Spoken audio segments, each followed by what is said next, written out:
Alright guys, welcome back to another video. Today is going to be a great day. I have been waiting at least 5 days to make this video. 4 days. Yeah, 4 days to make this video. This is the Moment Lens Variable ND Filter for your camera.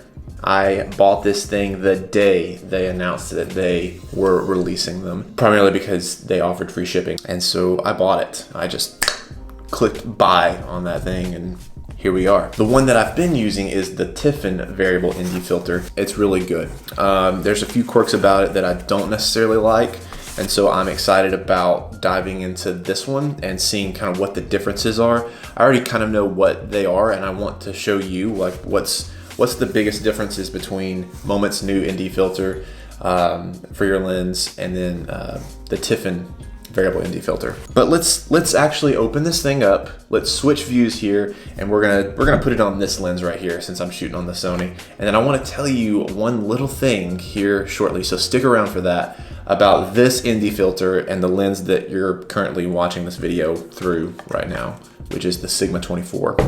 There's a little thing that you need to know if you have this lens. Okay, so first and foremost, here is the Variable ND filter by Moment Lens. Now, they just released two different types of the Variable ND filter for your lens. They also released a Variable ND filter for your drone, but I'm not gonna talk about that. We're gonna focus on the ones for our lenses. So as I said, there's two different ones. They've got one that runs from 2 to 5 stops, which is the ND4 to the ND32. And then they have the other one, which is 6 to 9 stops, which runs from ND64 to ND512. It also comes in 3 threaded sizes, 67, 77, and 82. This one is the 77, and if you don't know what your lens thread size is, you can just check your lens cap usually. This is the one for the Sigma, the one that's being shot right now, and on the inside of it, it says 77 there. So you've got 2 different stop options and then 3 different thread size options for each of those stops. So enough playing around, enough stats. Let's open this beautiful case up, which I love already. It's matte finish. There's some information on the back, 77mm ND4 to ND32. Let's open it up. I like this case, it's very secure. There's a nice felt padding there on the top. Another little nice soft protective sheet of cloth. And then there's the filter. It just looks really cool. But it sits in this case. And I dig the case concept because I'm always afraid with my other ND filter that it's just gonna break. So I have to be careful with it. But with this, like, it fits snug and tight just like that, and then you can put your protective sleeve back over it and your case whenever you're done, so it protects your ND filter. We'll set the case aside. Upon first inspection, it feels very rugged. I like the red here where it differentiates between the rotating part and this part that's secured to the lens. I like that. And then we got our Moment 77mm VND, and then on the back side here, this is where our stop numbers are, if you can see that or not, but you got ND4, ND8, 16, and 32. So that's the one that I have, right? A few features about it. They made it with the German Scott B270 Pro Cinema Glass. I have no idea what that is, but it sounds legit. So I'm gonna say it's probably a pretty legit glass. There's advanced optical coating for really cinematic colors. One cool thing about this is that it won't cross polarize. Another cool thing about this is the hard stops on each end. So it goes from 4 to 32, and it's right here. So you know what ND number you're on, and you're not gonna go past that. So you can sit anywhere in between here, which is very, very helpful. And then another really neat feature is the lens cap. This right here, look at this. I can put my lens cap, the ones that do that, it fits your lens cap. That's brilliant. That's such a brilliant idea. I'm so glad they did that. That's a really cool feature. A few extra notes here. Yeah, like I said before, it's got a great feel. It's got great texture. It's very rugged feeling. There's a good grip to it. I don't feel like I'm gonna drop it or anything like that. The cone shape here at the top helps with a little bit of glare. I like that feature too. So this is it. This is the Variable ND filter by Moment Lens. and this is the ND4 to ND32 version. So let's take a look at what it looks like on an actual camera. So here we have my fancy Canon 77D with the prime lens, 24 millimeter. And we're just gonna put this bad boy on here. Screws on, I'm gonna tighten it up real good. It feels secure. And then, like I said before, like these stops, it's not gonna go back past that. And that helps tremendously. Like there's ND4, ND8, ND16, ND32. I can see it right here, right above the, the viewfinder if I need to look up and see what I'm at. You're always gonna know where you are. And then boom, you take a shot, you rotate, take a shot, do whatever you gotta do. Let's compare it real quick, just a few small things to the one that I have right now, which is the Tiffen variable ND filter. So there they are, side by side. This one is a bit bulkier, a little bit bigger. It doesn't come in a protective case like this. It's just in this sleeve. One key difference between these two, this one goes from ND4 to ND256. So just a little bit further, 3 extra stops. So in a case where it's super bright out, I'm gonna use this one over this one, depending upon the situation. I'll definitely try this one first, but if it's like, hey, it's still super bright out, I can't get the shot I want with this one, I can switch over to this one and bump up that ND filter. Another key difference is the ring, it continuously rotates. And that has been problematic for me. And it's kind of frustrating because I don't ever really know where I'm at with it. Of course, there's the dot right there on the thread that is your reference point, but even in the description for this product, they say you've got minimum to max. It's just confusing for me. I don't know what's what and where's where. Like the minimum I'm assuming is the stop 2, and then we go all the way to stop 8, and then I try to just keep it between those two ranges right there. I'd like it to be more fixed like this one. But yeah, that's it. I'm really excited to jump outside and test this thing out. So let's go do that.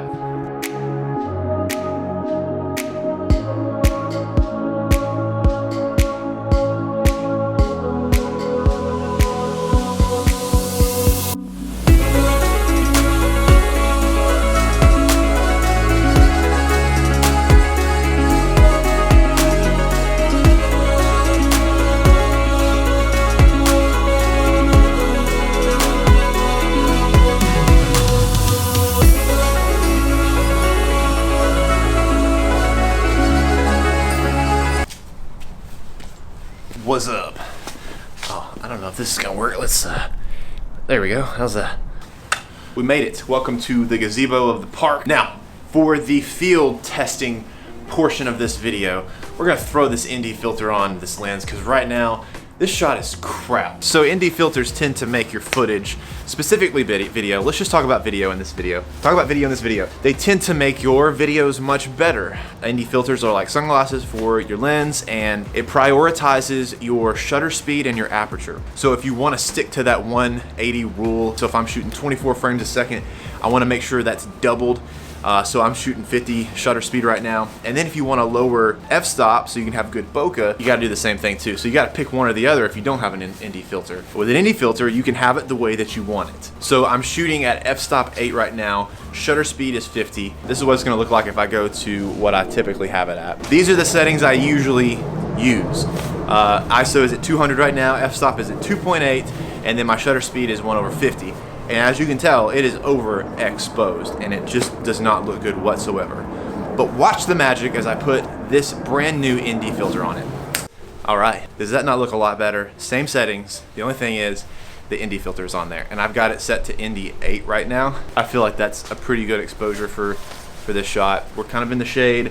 I don't want things to be too blown out in the background, but at the same time, I don't want to be super underexposed. But at any rate, I can always edit that in post. I would much rather bring up shadows than try to bring highlights down. It makes it so much more difficult. Variable ND filter by Moment Lens is on this camera lens right freaking now. And it looks awesome, I think. I'm pretty sure it looks awesome. I don't know. I don't know. For the sake of this video, I'm gonna switch over to my Canon, little point shoot, and then we're gonna get into some in-depth reviewing. Maybe we'll point the camera at some birds or something, I don't know. All right, so now I've switched over to my Canon G7X. This is a nice little point and shoot that I've used for a while. I've got the camera set up on a tripod at the moment, and we are shooting towards this nice little bridge thing. This is where I actually proposed to my wife back in 2018, so that's what we're gonna shoot right now. I feel like that has a pretty good landscape. Kind of want to show you some of the settings here. So right now I've got my ISO set to 200, and then I have f-stop 2.8, shutter speed 1/50, shooting 24 frames a second. First of all, we're gonna take the ND filter off here. So that's essentially what it looks like. It's very overexposed. I wouldn't want to be in that shot. I wouldn't want to edit that shot, but right, even just like that, you can see putting the ND filter over the top of the lens. But there it is. That's what it looks like. Let me make sure that's a little bit tighter. I feel like today, with the overcastness, it's not super bright. ND4 all the way to ND32 is sufficient. Maybe, I think ND4 would be fine as well. That look overexposed? Does it look pretty good? It might be, I don't quite know. Personally, I would probably rather have it at 8. And this is what I was saying earlier, you've got these stops here. So I'm gonna put it on 8 right there. And let's just see how it looks. Does it look okay? Is it super overexposed? That's the camera. Let's do just one test example of some motion in the shot. We'll do a couple of different comparisons, but this is like the perfect setting. So I'm just gonna run across the bridge here, just like this. I feel like that's the most natural looking look. Now let's actually take the ND filter off to get the settings right. I'm actually gonna bump up the shutter speed. I'll do 1/500, that seems to be about the same. And then I'll let you see the difference in the two shots. One looks natural and one will not look natural. So here we go.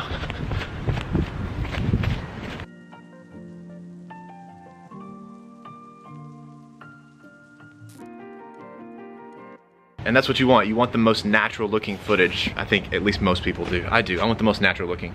And the best way to achieve that is with an ND filter if you're shooting in conditions like this. I think if it were much more bright outside, like it's midday, I don't typically shoot midday, but if it were the other ND filter, the one that goes up to 512, would probably be more efficient for this setting. But I think in most cases, this ND filter is gonna work perfectly for this setting.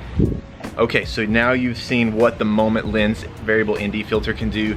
Let's take a look at this Tiffen variable ND filter lens and see the difference here. We're gonna do, let's bump our shutter speed all the way back down to 50 here. It's just based on eye at this point. Like I wanna look and see what looks the best. If I get it all the way over here to where it says max, and even beyond that, it goes even further, it almost like just blackens it out. And so that is, I would assume that's probably for closer to the, I think, what was it, 356 f-stop or ND8. So it goes up to that, but somewhere around in here. And so I had it zoomed in. Now I've got it zoomed out here. I don't know if you can see any like vignetting, cross polarization. You can kind of see how it's almost like it closes a little bit, but about right there is where I would want it, I think. Overall, there's not a huge difference between the two variable ND filters. They both serve the same function. They're both designed to do the same thing. I do favor the moment one a little bit better than this one, simply because of the actual stops. It doesn't let you go beyond that. It's a really good guide for you. It also feels a lot more durable. I'm wondering how much better the glass actually is. And this is the last thing, if you remember at the beginning of the video, I wanted to show you one last thing. So if you're still with me since then, hit the like button, let me know that you're still with me down in the comments. I put this ND filter on the lens as soon as I got it, and I noticed one thing. Well, first of all, there was some residue on there that was kind of like peanut butter. I have no idea what that was. I didn't say anything, but I could never get the, right here where it shows the numbers, I could never get it to where the ND numbers would line up right here in my line of sight with the viewfinder. They sit under here, and I'll show you what I mean. No matter where I thread it, the numbers tend to fall under here. don't know if you can see that or not. That's where they sit. That's a bit of an inconvenience because I want them to sit up here where I can see it, and that is the advantage of the other ND filter, but that's just for this lens. So I reached out to them and I said, hey, I'm having this problem.